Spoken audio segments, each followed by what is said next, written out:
Hello students, class 12th accounts हम पढ़े राठी की बुक से। चैप्टर नंबर 3 हम सॉल्व कर रहे हैं। लास्ट वीडियो तक हमने क्वेश्चन नंबर 20 तक सॉल्व कर लिया था। इस वीडियो में हम क्वेश्चन नंबर 21 और उसके आगे के क्वेश्चन सॉल्व करेंगे। तो क्वेश्चन नंबर 21 है हमारा, A and B are in partnership sharing profit in the proportion of 2/3 and 1/3 respectively. A and B एक फर्म में पार्टनर है और 2:1 के रेशो में प्रॉफिट को बांटते हैं। They admit C into partnership on 1st January 2023 on the term that he shall bring 60,000 as capital and pay 18,000 for 1/6 share of goodwill. C को वो नए पार्टनर के रूप में ला रहे हैं 1 जनवरी 2023 को और इस शर्त पर लेकर आ रहे हैं कि वो 60,000 रुपये 60,000 रुपीज़ कैपिटल के लेकर के आएगा और गुडविल के लिए 18,000 रुपये लेकर आएगा और उसका शेयर रहेगा 1/6 और ये 1/6 शेयर वो which he will receive from A and B in equal proportion. 1/6 वो दोनों से बराबर बराबर लेगा।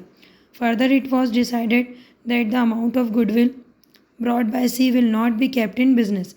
और यह भी डिसाइड करा गया कि जो गुडविल की अमाउंट होगी वो सी लेकर के जो आएगा वो बिज़नेस में नहीं रखी जाएगी, मतलब पार्टनर उस पैसे को निकाल लेंगे। Pass general entries to record about transaction and also show the future profit sharing ratio. हमें सारे ट्रांजेक्शन के लिए जनरल एंट्री पास करनी है और फर्म का नया शेयर रेशो भी निकालना है। तो आइए हम इस क्वेश्चन को सॉल्व करते हैं। तो ये रस का सॉल्यूशन, ओल्ड रेशो हमने लिख लिया ए और बी का 2/3 एंड 1/3। न्यू पार्टनर जो है वो 1/6 शेयर के लिए आ रहा है, सी नाम है उसका। तो सी के आने से ए और बी दोनों सेक्रीफाइस कर रहे हैं इक्वल रेशो में, मतलब 1/6 जो है उसको 2 से हम डिवाइड कर देंगे। 2 से डिवाइड कर देंगे मतलब 1/2 से इंटू कर देंगे। हमने पहले भी वीडियो में सिखाया है आपको। तो जब भी किसी भी नंबर को, फ्रैक्शन नंबर को आपको हाफ करने के लिए कहा जाए तो आप उसको 1/2 से मल्टीप्लाई कर दीजिएगा, ठीक है। तो हम ए का सेक्रीफाइस निकाल लेते हैं। ए और बी का सेक्रीफाइस सेम ही होगा, इक्वल है। तो 1/6 इंटू 1/2, 1 1 इज़ 1, 6 2 ज़ार 12। तो दोनों का सेक्रीफाइस कितना आ गया 1/12। तो अब हमारे पास में ओल्ड रेशो है, सेक्रीफाइसिंग रेशो है, तो हम न्यू रेशो निकाल सकते हैं। तो new share of A is equal to old ratio minus sacrificing ratio. Old ratio में से हम सेक्रीफाइसिंग रेशो को माइनस कर देंगे। तो ओल्ड रेशो ए का था 2/3, माइनस करा हमने 1/12। 3 और 12 को एलसीएम लेने पर 12 आ जाएगा। 3 के टेबल में 12 4 टाइम में आएगा। 4 का ऊपर 2 में मल्टीप्लाई कर देंगे तो 4 2 ज़ार 8, माइनस का माइनस। 12 के टेबल में 12 1 टाइम में आएगा एंड 1 1 इज़ 1। तो 8 में से 1 गए तो 7 बचे डिवाइडेड बाई 12। ए का न्यू रेशो क्या आ गया 7/12। बी का चेक कर लेते हैं। बी का ओल्ड रेशो था 1/3, माइनस करेंगे 1/12 जो कि सेक्रीफाइसिंग रेशो है। तो 12 और 3 का एलसीएम लेने पर कितना आ जाएगा 12 आएगा। 3 के टेबल में 12 4 टाइम में आता है। 4 का ऊपर 1 में मल्टीप्लाई कर देंगे तो 4 1 ज़ार 4, माइनस का माइनस करेंगे। 12 के टेबल में 12 1 टाइम में आता है एंड 1 1 इज़ 1, ऊपर मल्टीप्लाई कर देंगे 1 में तो 1 1 इज़ 1। 4 में से 1 गए तो 3 बचेंगे। तो बी का नया रेशो क्या बना 3/12। यहाँ पर मैक्सिमम देखें, इसको अपन काट नहीं सकते, ये दोनों सेम टेबल में नहीं आते। तो मैक्सिमम डिनोमीटर हमारा 12 हो गया, यहाँ पर भी 12 आ रहा है। तो सी के रेशो में भी हम 12 कर देते हैं। तो 1/6 है, तो 6 को अगर हम 2 से मल्टीप्लाई कर देंगे तो 12 आ जाएगा। तो दोनों साइड ऊपर नीचे, न्यूमरेटर डिनोमिनेटर दोनों में 2 से मल्टीप्लाई करना होगा। तो 2 1 ज़ार 2, 6 2 ज़ार 12। तो न्यू रेशो क्या बना फर्म का 7:3:2, ठीक है। तो ये न्यू रेशो तो निकल गया, लेकिन हमें इसकी जनरल एंट्री भी करनी है, ठीक है। तो जनरल एंट्री क्या होगी, देखें सी जो है वो कैपिटल का पैसा लेकर आ रहा है, गुडविल का पैसा लेकर आ रहा है। तो वो पैसा लेकर आएगा तो इसकी जनरल एंट्री क्या हो जाएगी, bank account debit to C, capital का पैसा लेकर आ रहा है, गुडविल का पैसा लेकर आ रहा है। तो बैंक से पैसा कहाँ पर हम ट्रांसफ़र कर देंगे, टू सीज कैपिटल अकाउंट। 60,000 रुपये वो किसके ला रहा है, कैपिटल के, to goodwill premium account, goodwill के 18,000 रुपये लेकर आ रहा है। इन दोनों को प्लस कर देंगे तो 78,000 बैंक से पैसा आ रहा है। इसके बाद की एंट्री क्या होगी देख लेते हैं। अब 18,000 रुपये जो है पार्टनर से कैपिटल अकाउंट में ट्रांसफ़र कर देंगे जो गुडविल का पैसा है। तो अब हम क्या लिख देंगे, गुडविल प्रीमियम अकाउंट डेबिट, किसके पास जाएगा पैसा, to A's capital account, to B's capital account, दोनों इक्वल सेक्रीफाइस करें तो गुडविल के पैसे को भी इक्वली डिवाइड कर देंगे तो कितना आ जाएगा, 9,000 रुपये दोनों के अकाउंट में आ जाएगा। हमसे क्वेश्चन में कहा गया है कि गुडविल का पैसा फर्म में नहीं रखना है, मतलब पार्टनर्स निकाल लेंगे। तो इसकी एंट्री क्या हो जाएगी, अभी जब इनको पैसा मिल रहा था पार्टनर्स को तो उनके कैपिटल अकाउंट को हमने क्रेडिट करा। अब पार्टनर जब पैसा निकालेंगे तो पार्टनर के कैपिटल अकाउंट को हम डेबिट करेंगे। ये ऐसा ही है जैसे हमारा बैंक अकाउंट होता है। जब हमारे बैंक अकाउंट में पैसा आता है तो क्रेडिट का मैसेज आता है, और जब हमारे बैंक अकाउंट से पैसा जाता है तो डेबिट का मैसेज आता है। तो पार्टनर का कैपिटल अकाउंट भी हमें वैसे ही लेना है। जब पार्टनर को पैसा मिलेगा तो पार्टनर को पैसा मिलेगा तो क्रेडिट में लिखेंगे, और पार्टनर के अकाउंट से पैसा निकलेगा तो डेबिट में लिखेंगे। ठीक है, तो अभी हम पैसा निकाल रहे हैं तो दोनों के कैपिटल अकाउंट को डेबिट कर देंगे टू बैंक अकाउंट, पैसा जा रहा है। ओके, तो इसकी जनरल एंट्री कंप्लीट हो गई। क्वेश्चन नंबर 21 कंप्लीट होता है। क्वेश्चन नंबर 22 देख लेते हैं कौन सा है। Division of general reserve and undistributed profit. देखिए, इस टाइप के क्वेश्चन हमने पहले भी करे हैं, तो ये क्वेश्चन जो है ये आपका होमवर्क है, आपने इसको सॉल्व करना है। अगर नहीं समझ में आए तो आप हमसे पूछ सकते हैं। ठीक है, तो अब हम क्वेश्चन नंबर 23 करेंगे, रिवैल्यूएशन अकाउंट और उसकी जनरल एंट्री। बहुत इंपॉर्टेंट कॉन्सेप्ट है, एग्ज़ाम में पूछा ही जाता है 4 नंबर के लिए। ठीक है, इसको आप बहुत अच्छे से करिएगा, इसके जो भी डाउट्स आप पूछेगा हम इसको बनाने की ट्रिक आपको बता देंगे, तो ध्यान से समझिएगा। सबसे पहले हम देखते हैं कि रिवैल्यूएशन अकाउंट होता क्या है। रिवैल्यूएशन नाम से समझ में आ रहा है, वैल्यूएशन का मतलब क्या होता है, कीमत लगाना, और रिवैल्यूएशन का मतलब फिर से कीमत लगाना। ठीक है, तो देखिए, जब भी कोई नया पार्टनर आएगा तो वो कैपिटल का पैसा लेकर आता है। ठीक है, तो क्या होगा, ये ऐसा ही है कि वो पैसा देकर शेयर खरीद रहा है प्रॉफिट का। तो जब हम कोई चीज़ खरीदते हैं तो हमें उसकी वैल्यूएशन पता होनी चाहिए ना कि वो कितने रुपए की है। तो ऑफ कोर्स पार्टनर भी हमसे प्रॉफिट का शेयर खरीद रहा है, तो उसे पता होनी चाहिए कि बिज़नेस की वैल्यू कितनी है। तो जब भी नया पार्टनर आता है या जाता है, जाने के बाद में करेंगे, अभी आने की बात करते हैं, एडमिशन होता है। तो जब नए पार्टनर का एडमिशन होता है तो फर्म के पास में कितनी असेट्स है और जितनी असेट्स है और जितनी भी लाइबिलिटीज़ है उनका फिर से वैल्यूएशन किया जाता है।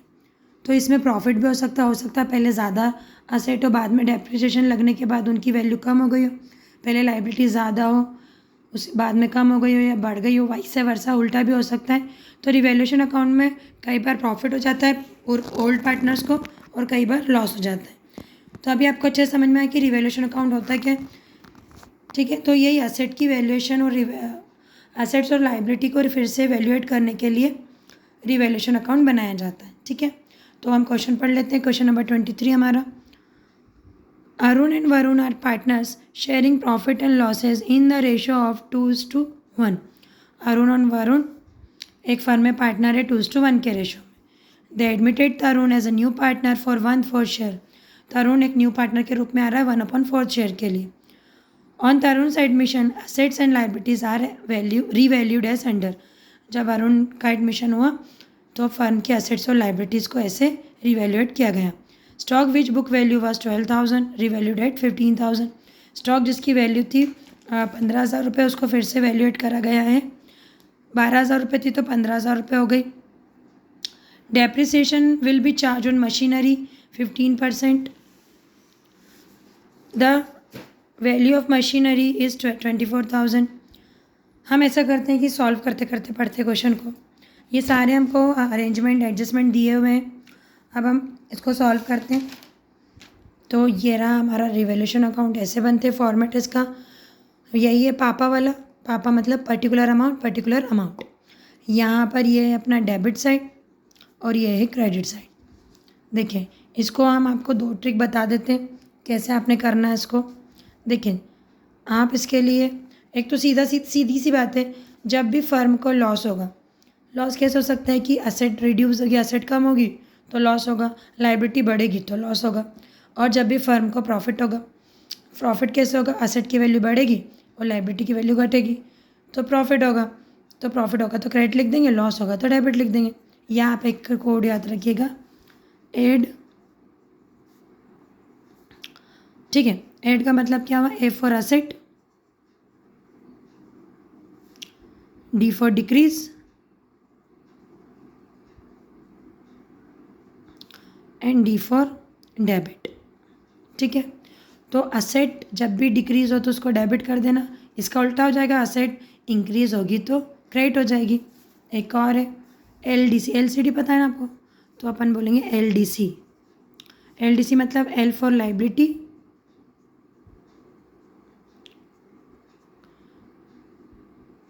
L for liability, D for decrease, C for credit. मतलब क्या हुआ, जब भी लाइबिलिटी डिक्रीज होगी तो क्रेडिट होगी, इसका उल्टा लाइबिलिटी इंक्रीज होगी तो क्रेडिट तो डेबिट हो जाएगी। लाइबिलिटी डिक्रीज होगी तो क्रेडिट और लाइबिलिटी इंक्रीज होगी तो डेबिट। ठीक है, तो ये कोड आप याद रखेगा एड एंड LDC। जब भी आप रिवैल्यूएशन का क्वेश्चन करें तो पेंसिल से कहीं पर इसको लिख लीजिएगा, तो 80 to 90% चांसेस रहेंगे कि आप इस रिवैल्यूएशन अकाउंट को गलत नहीं करेंगे। बहुत सिंपल सा क्वेश्चन आता है बोर्ड में और रिवैल्यूएशन अकाउंट आता है, तो 4 नंबर या 3 नंबर में क्वेश्चन आएगा ही, तो आप इसको अच्छे से सीखिएगा। तो पहले हम एक एक पॉइंट को पढ़ के सॉल्व करेंगे। Stock which book value was 12,000 revalued for 15,000। देखें, स्टॉक क्या होता है, हमारी असेट होती है, तो स्टॉक की वैल्यू पहले कितनी थी, 12,000 रुपये थी, और रिवैल्यूड करके कितनी हो गई, 15,000 रुपये, मतलब बढ़ गई है। तो असेट क्या हुई है, इंक्रीज़ हुई है। देखिए कोड के हिसाब से क्या है, असेट डिक्रीज़ होगी तो डेबिट होगी, लेकिन असेट तो इंक्रीज़ हुई है, तो मतलब क्या हो जाएगा, क्रेडिट हो जाएगा। तो हम क्या लिख देंगे, बाय स्टॉक। डिफरेंस निकालेंगे, पहले 12,000 रुपये की थी, फिर बाद में कितने की हो गई, 15,000 रुपये की, तो दोनों में डिफरेंस कितने का है, 3,000 रुपये का, तो 3,000 रुपये का फ़ायदा हुआ, तो इधर लिख दें। ओके, दूसरा क्या है, depreciation will be charge on machinery at 15%। The value of machinery is 24,000। Machinery पर डेप्रिसिएशन चार्ज करना है। तो देखिए मशीनरी क्या है, हमारी असेट है, तो असेट डेप्रिसिएशन का मतलब क्या होता है, कम हो जाना, तो असेट डिक्रीज़ हो रही तो हम डेबिट करेंगे, तो हम क्या लिखेंगे, टू मशीनरी। अब 24,000 रुपये का हम 15% निकाल लेंगे, तो 2 0 से 2 0 कैंसिल हो गया, 15 0 से 15 सॉरी 15 0 0, 15 4 16 सॉरी 60 का 0 कैरी हो गया 6, 15 2 30 और 6 36, तो 3,600 रुपये मशीनरी में डिक्रीज़ हो गए।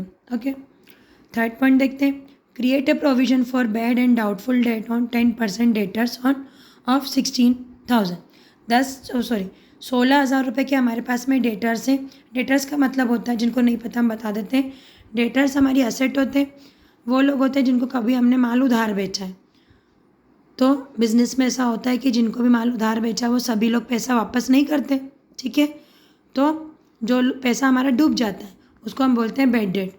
तो बिजनेसमैन जो होते हैं इस चीज़ के लिए तैयार होते हैं, तो इसके लिए अलग से प्रोविज़न बना के रखते हैं या रिज़र्व बना कर रखते हैं।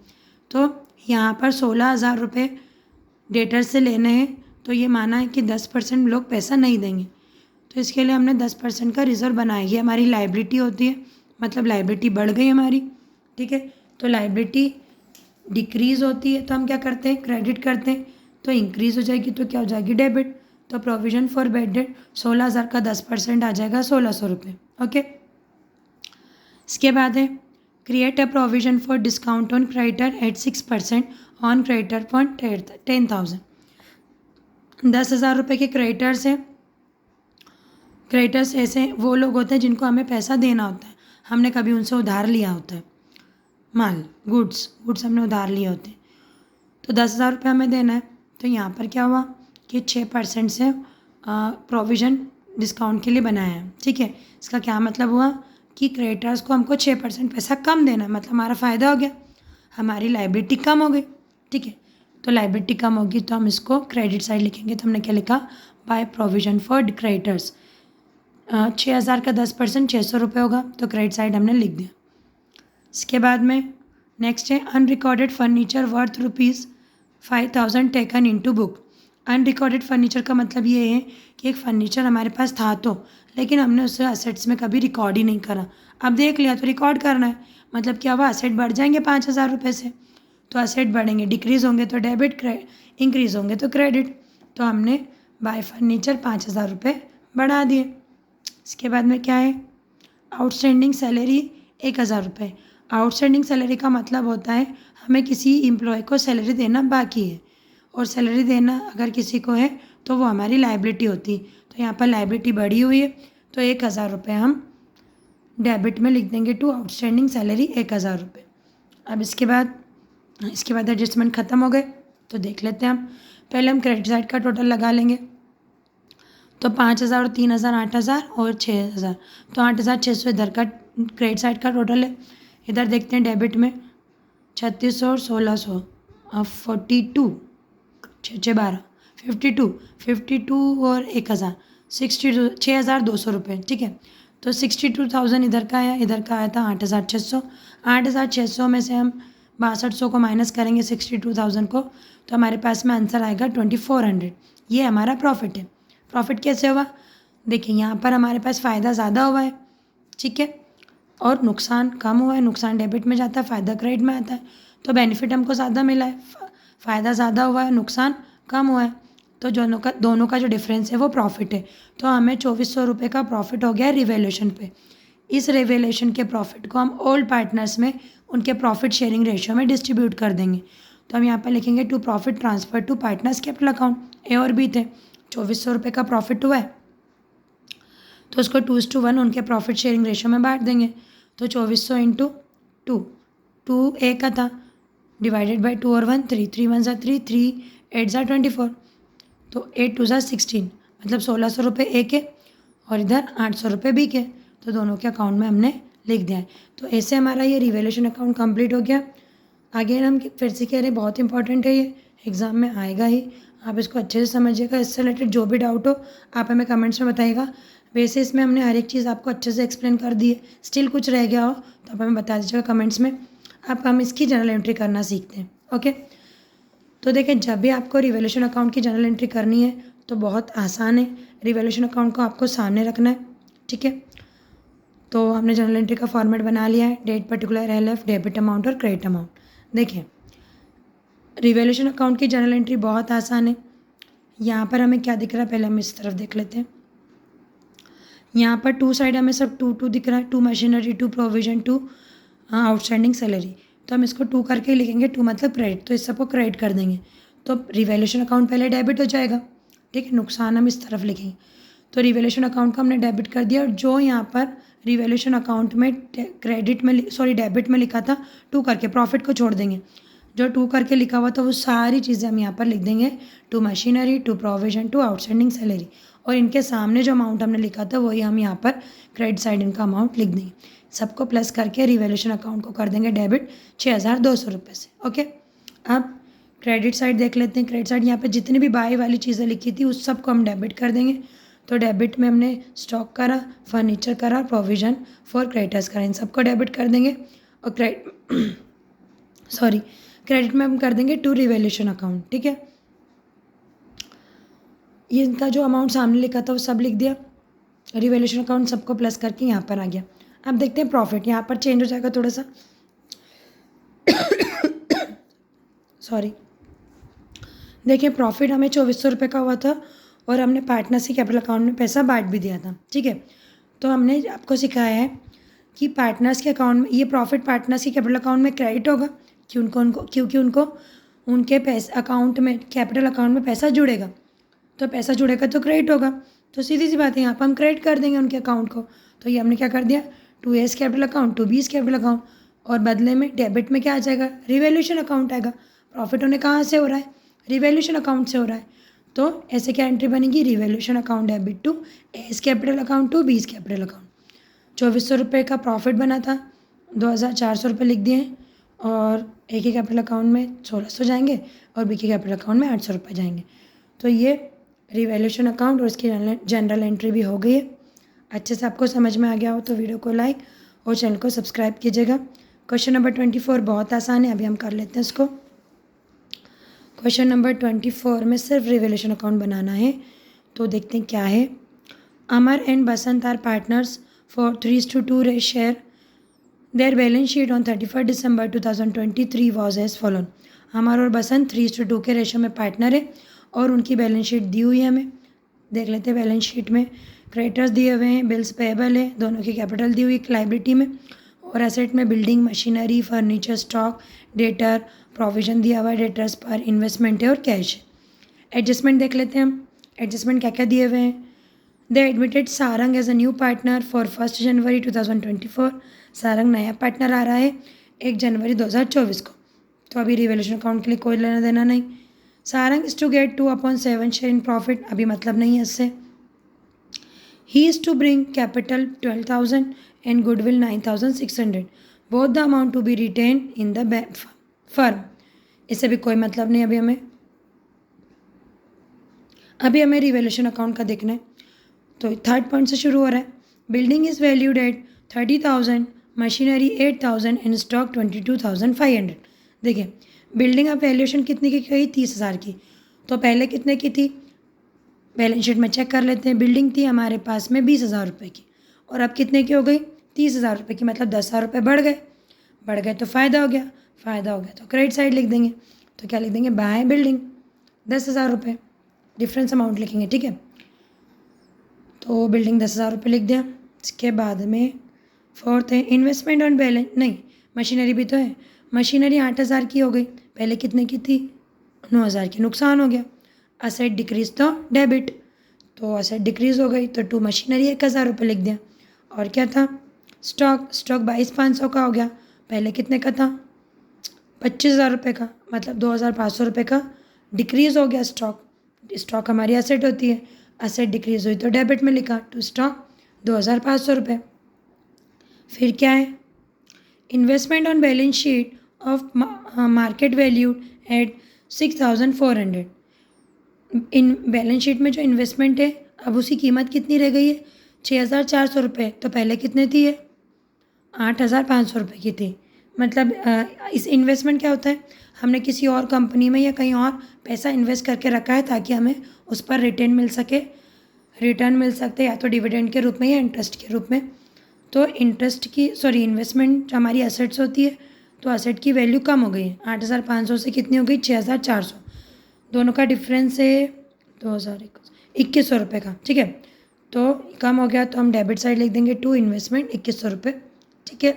इसके बाद क्या है, bad debt provision is to reduce by 2,000। Bad debt के लिए हम जो प्रोविज़न बनाते हैं वो हमने 2,000 रुपये से कम कर दिया, मतलब फ़ायदा हो गया। लाइबिलिटी डिक्रीज़ हो गई, तो लाइबिलिटी डिक्रीज़ होती है तो हम क्रेडिट में लिखते हैं। तो हमने बाय लिख दिया, by bad debt provision 2,000 rupees. अब बस प्लस माइनस कर लेते हैं, 10 और 2 12,000 रुपये इधर है, इधर जोड़ लेते हैं 2,100 और 2,500, तो कितना हो गया, 46,000 और 1,000, 5,600 रुपये। तो 12,000 में से 5,600 रुपये माइनस होंगे तो आएगा 6,400 रुपये, ठीक है। ये हमारा प्रॉफिट हो गया। इस प्रॉफिट को हम पार्टनर के प्रॉफिट शेयरिंग रेशो में डिस्ट्रीब्यूट कर देंगे, ठीक है। तो कितना जगह अब इतना आपको आना चाहिए, 64,000 को 3:2 के रेशो में बांट देंगे हम। तो ये हमारा आ जाएगा, अमर का आ जाएगा 3,840 रुपये और बसंत का आ जाएगा 2,560 रुपये। आप करके देखिएगा, नहीं है तो बता देना, हम कमेंट्स में बता दीजिएगा हमें, हम बता देंगे आपको, ठीक है। तो ये हमारा रिवैल्यूएशन अकाउंट बन गया, ठीक है। अब क्वेश्चन नंबर 25 हमें करना है, वो हम नेक्स्ट वीडियो से करेंगे, ठीक है। तो अगर आपको वीडियो अच्छे से समझ में आ रही हो तो वीडियो को लाइक करो, चैनल को सब्सक्राइब कीजिएगा। मिलते हैं नेक्स्ट वीडियो में, थैंक यू।